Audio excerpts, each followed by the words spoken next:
बहुत से भाई बहन लोग शैतान को बांधते हैं, यीशु मसीह के नाम में उसको बांधते हैं। नहीं मेरे प्रियो, उसको बांधना नहीं है, उसको झिड़काना है। यीशु के नाम लेकर उसको बांधिए नहीं, उसको अपने जीवन से। आप सभी को जय मसीह की। आप सभी के लिए मैं लेकर आ गया हूँ आज का वचन। और मेरे प्रियो, आज का वचन आपको परमेश्वर के करीब लाएगी। अपने आप को आज हमें जांचना है कि कहीं ये गलती हमारे अंदर पाई तो नहीं जा रही है। आज जो वचन बोया जाएगा उस पे चलने के लिए प्रभु से प्रार्थना कीजिए। साथ में आप इन वचनों को मनन कीजिए, अपने आप को जांचिए, क्या मैं इस वचन के अनुसार चल रहा हूँ या चल रही हूँ कि नहीं। अगर आप ये वचन के विरुद्ध में चल रहे हैं तो आज जी प्रभु यीशु से माफ़ी मांगने की ज़रूरत है। जी मेरे प्रियो, आज का जो सब्जेक्ट है, पहले क्षमा करें, यानी कि पहले माफ़ करें। मत्ती के 6वें अध्याय के उसके जब हम 14 और 15 पद को पढ़ेंगे तो वहाँ पास यीशु मसीह का वचन कहता है, इसीलिए यदि तुम मनुष्यों के अपराध क्षमा करोगे तो तुम्हारा स्वर्ग पिता भी तुम्हें क्षमा करेगा। और यदि तुम मनुष्यों के अपराध क्षमा ना करोगे तो तुम्हारा स्वर्ग पिता भी तुम्हारे अपराध क्षमा ना करेगा। मेरे प्रियो, हम सब पापों में डूबे हुए थे, हम सब किसी लायक नहीं थे, कोई हमें पूछने वाला नहीं था। लेकिन परमेश्वर ने हम पर दया किया और हम पर अपने करुणा बरसाई और वह अपने इकलौते पुत्र को इस पृथ्वी पर भेजा ताकि मनुष्यों के पापों के खातिर वह अपना प्राण को त्याग दे। वह सृष्टि के पापों को अपने ऊपर लेकर वह कल्वरी क्रूस पर बलिदान हो जाए। हालेलुया। और जो व्यक्ति उसके पास आता है, अपने पापों का अंगीकार करता है, जो व्यक्ति उसके वचनों पे चलता है, जो व्यक्ति उसकी आज्ञाओं पे चलता है, जो व्यक्ति उसके वचनों को पकड़े रहता है, अपने जीवन का उद्धारकर्ता स्वीकार करता है और उसके पास आता है, जो जीवन भर में पाप किए हैं उन पापों को उसके सामने अंगीकार कर लेता है, तो प्रभु यीशु मसीह उसे माफ करेगा। लेकिन अगर वही व्यक्ति दूसरे के प्रति अपने मन में कड़वाहट को लेकर बैठा है, दूसरे के प्रति अपने अंदर जलन और ईर्ष्या की भावना लेकर बैठा है, तो जब वह मनुष्यों को अपराध क्षमा नहीं कर सकता तो स्वर्ग पिता यानी कि प्रभु यीशु मसीह और परमेश्वर उसके अपराधों को क्षमा कैसे कर सकते हैं। हालेलुया। आज हमें अपने आप को जांचना है मेरे प्रियो कि यदि हमारे अंदर वो गलती तो नहीं पाया जा रहा है। क्या आप कहीं ऑफिस में कार्य करते हो, आपका दोस्त, आपका गोतिया, आपका कोई भी रिश्तेदार हो, क्या आपके उनके विरुद्ध की, क्या आपके अंदर उनके प्रति कड़वाहट तो नहीं बैठा है? उनके धन को, उनके पैसे को, उनके बढ़ोतरी को देखकर आपके अंदर जलन तो नहीं बैठा है? सालों बीत चुके लड़ाई को हुए दो परिवार में लड़ाई हुआ है, क्या आप तक अपने जो लड़ाई हुआ है उसको सुलझ नहीं किए हैं और एक दूसरे से बात नहीं की, उनके अपराधों को क्षमा नहीं किए, उनके गलतियों को माफ नहीं किए हैं और आप प्रभु यीशु मसीह के पास आ रहे हैं कि हे प्रभु मेरे पापों को धो कर शुद्ध पवित्र कर? नहीं, अगर आप दूसरे के प्रति अपने अंदर कड़वाहट और ईर्ष्या ऐसे भावनाएं लेकर बैठे हैं और दूसरों को माफ नहीं कर रहे हैं तो परमेश्वर भी आपको आपके अपराधों की क्षमा नहीं दे सकता। हालेलुया। यहाँ वचन कहता है मत्ती के 5वें अध्याय के जब हम उसके 23 पद को देखेंगे तो वहाँ पास प्रभु यीशु मसीह हमसे कहते हैं, इसीलिए तू अपनी भेंट वेदी पर लाए और वहाँ तू स्मरण करे कि तेरे भाई के मन में तेरे लिए कुछ विरुद्ध है तो अपनी भेंट वहीं वेदी के सामने छोड़ दे और जाकर पहले अपने भाई से मेल मिलाप कर और तब आकर अपनी भेंट चढ़ा। भेंट यानी कि जो कोई प्रभु के कार्य के लिए हम आगे आते हैं, दशमांश भेंट जो भी देते हैं, अगर आपको देते समय आपके मन में याद आ गया कि मेरे भाई या मेरे किसी दोस्त या किसी के प्रति मेरे अंदर कड़वाहट बैठा है, मैंने आज तक उसके जो गलती किया उसको माफ नहीं किया है, तो हमें उसी क्षण हमें उस व्यक्ति से माफी मांगना है। अपने गलती हो या ना हो उससे जाकर मेल मिलाप करना है अपनी तरफ से। फिर आकर हम अपना भेंट हम डालें। हालेलुया। यहाँ वचन हमें साफ साफ कहता है, यहाँ भाई यानी कि भाई से भी अगर दूसरे से भी है तो भी हमें मेल मिलाप करना है। एक प्रार्थना का उत्तर ना मिलने का ये भी कारण हो सकता है। बहुत से लोगों के मन में मेरे प्रियो ईर्ष्या, जलन भावना, दूसरों को देखकर जलते हैं, वो बढ़ते हैं, दूसरों को देखकर उसके पास घर आ गया, गाड़ी आ गया, मेरे पास कुछ नहीं आया, ऐसे देख देख कर वह जलते हैं। तो जब हम ऐसे जलेंगे दूसरों को देखकर तो प्रभु हमारी अपराधों को माफ नहीं करेगा। हमें उसको और आशीष देना है कि तुम और बढ़ो और फलो और आगे और बढ़ो। हमें दूसरों को उन्नति को देखकर जलना नहीं है, जलकर उनके प्रति हमारे अंदर करवाहट नहीं लाना है। अगर आप दूसरों को देखकर जलते हैं तो अपने आप को नरक के पास आप और आ रहे हैं।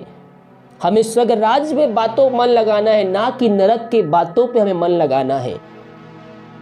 अगर आपके मन में सालों से किसी के प्रति ईर्ष्या भावना बैठा हुआ है तो उसको माफ करिए और प्रभु के पास आकर अपने पापों की क्षमा प्राप्त कीजिए। यहाँ वचन कहता है, इसे तू अपनी भेंट वेदी पर लाए और वहां तू स्मरण करे कि तेरे भाई के मन में तेरे लिए कुछ विरोध है तो अपनी भेंट वहीं वेदी पर सामने छोड़ दे और जाकर पहले अपने भाई से मेल मिलाप कर और तब आकर अपनी भेंट चढ़ा। मेरे प्रियो, हम प्रभु से माफ़ी तभी मांगे जब हम दूसरों को माफ़ करने वाले हो जाए। सालों से लड़ाई झगड़ा जो हुआ है उसके प्रति आपके अंदर करवाहट बैठा है, अगर हम उसे माफ़ नहीं कर सकते तो हमारा यीशु मसीह हमारे अपराधों के लिए क्यों माफ़ करेगा। इसलिए यह वचन क्या कहता है, यदि तुम मनुष्यों के अपराध क्षमा ना करोगे तो तुम्हारा पिता भी तुम्हारे अपराध क्षमा। यह वचन क्या कहता है, यदि तुम मनुष्यों का अपराध क्षमा करोगे तो तुम्हारा स्वर्ग पिता भी तुम्हें क्षमा करेगा, वह माफ़ करेगा। क्योंकि जो कुछ हम पृथ्वी पर करते हैं उसका प्रतिफल हमें वहाँ मिलेगा। मेरे प्रियो, मैं अक्सर कहता हूँ, इन बातों को अक्सर दोहराते रहता हूँ ताकि आप वचन पे बने रहें। हमारा निशाना केवल यीशु मसीह होना चाहिए। मेरे प्रियो, परमेश्वर नहीं चाहता है कोई मनुष्य नरक की आग में डाला जाए, इसलिए उसने एक रास्ता निकाला।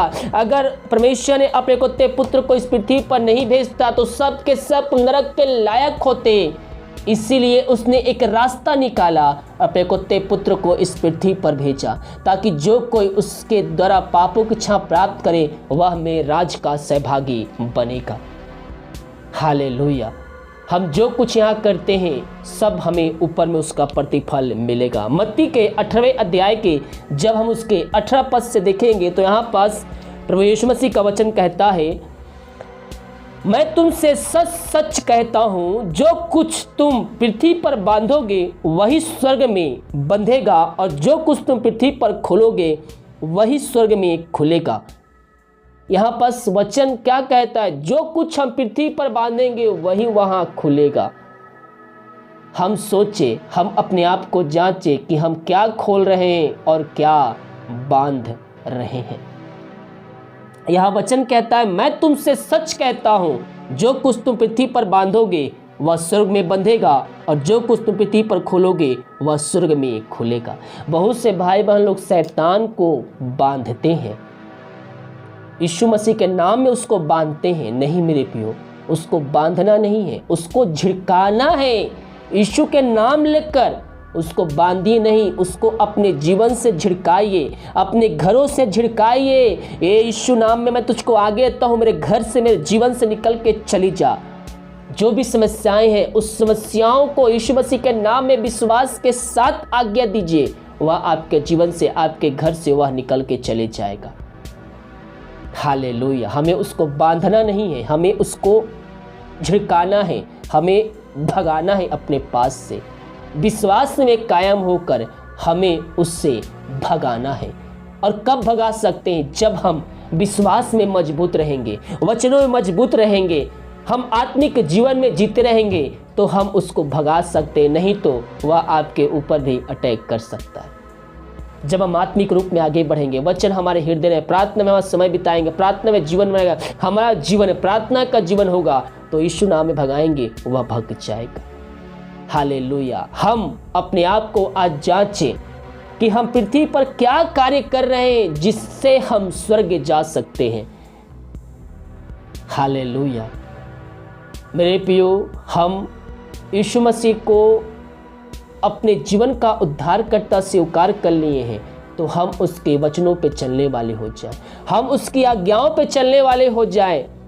और एक बार नहीं चलना है, उसको वचनों को पकड़े रहना है, उसी के पीछे चलना है। ट्रेन का डिब्बा उसके पीछे चलता है, जिस तरह से इंजन आगे रहता है, ट्रेन पीछे रहता है। अगर ट्रेन का डिब्बा बीच से कट जाए तो जहाँ रहता है वहीं रुक जाता है, एक कदम भी वह आगे नहीं बढ़ सकता है। वो जब तक चल सकता है, जब तक उसके अंदर जो रफ्तार रहती है वह वहाँ तक जा सकता है, उसके बाद वह चल सकता है। लेकिन वो रफ्तार उसको कौन दिया है? जो इंजन है, उसके बदौलत वह रफ्तार में पकड़कर आगे बढ़ रहा है। लेकिन इंजन कट चुका है, तब भी उसके अंदर जो पहिया है, उसके अंदर रफ्तार है। उस पहिए जहाँ तक घूमेगा वह ट्रेन वहीं तक जाएगा और वहाँ रुक जाएगा। अगर हम यीशु मसीह को पकड़े रहेंगे तो हम रफ्तार में आगे बढ़ेंगे, हम फास्टली आगे बढ़ेंगे, हम आशीष को प्राप्त करेंगे। लेकिन जैसे ही आप उसके वचन से भटके, जैसे ही आप उसके पीछे चलने के लिए बंद कर देंगे, तो आप आगे बढ़ेंगे थोड़ा सा, जब तक उसकी सामर्थ आपके अंदर रहेगी। लेकिन जैसे ही आप उसके वचन से भटकेंगे, थोड़े दिन होकर आप वहीं के वहीं रुक जाएंगे। जब तक आप यीशु मसीह की तरफ नहीं फिरेंगे, तब तक आप आगे नहीं बढ़ सकते। परमेश्वर का वचन हम सीधे सीधे साफ तौर पर कहता है, पहले तुम मेरी ओर फिरो तो मैं तुम्हारी ओर फिरूंगा। हालेलुया। हमें उसके पीछे चलना है। अगर हम उसके वचनों से भटक गए हैं तो हम रफ्तार को, हम आशीष को नहीं प्राप्त कर सकते, हम अपने जीवन में सफलता को नहीं प्राप्त कर सकते। अगर आप मसीह में आए हैं और मसीह में आने के बाद आपके जीवन सफलताएं आ गई, आपके जीवन सुख शांति आ गया है और आप मसीह यीशु को भूल गए हैं, उसके वचनों पे चलना बंद कर दिए हैं, तो कह रहा हूं वो आशीषें आपसे छिन जाएगी। हालेलुया। क्योंकि जिसको देने का अधिकार है उसको छीनने का भी अधिकार है। इसीलिए हम सतर्क रहें। हमें चंगाई मिल गई है, हम उस चंगाई को बनाए रखने के लिए हमें उसके वचनों पे बने रहना है। हमें आशीष मिल गई है, आशीष प्राप्त हो गई है, उस आशीष को बनाए रखने के लिए हमें उसके वचनों पे चलना पड़ेगा कि वो आशीष लंबे समय तक चलते रहे। चंगाई मिल गई है, आगे उस चंगाई को कायम रखने के लिए प्रभु से हमें प्रार्थना करते रहना होगा। आपके पास सब कुछ आ गया है मसीह में आने के बाद, और फिर आप उससे छोड़ दिए हैं, उससे अलग हो गए हैं, उसके वचनों पे चलना बंद कर दिए हैं। हो सकता है समस्याएं आपके जीवन में दोबारा भी शैतान अटैक कर सकता है।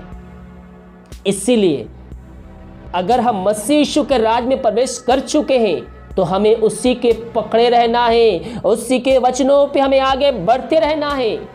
चाहे दुख आए, चाहे समस्याएं आए, पहाड़ के बादल टूट जाए, हमारे जीवन में समस्याएं का पहाड़ टूट जाए, फिर भी हमें उसके वचनों पे बने रहना है।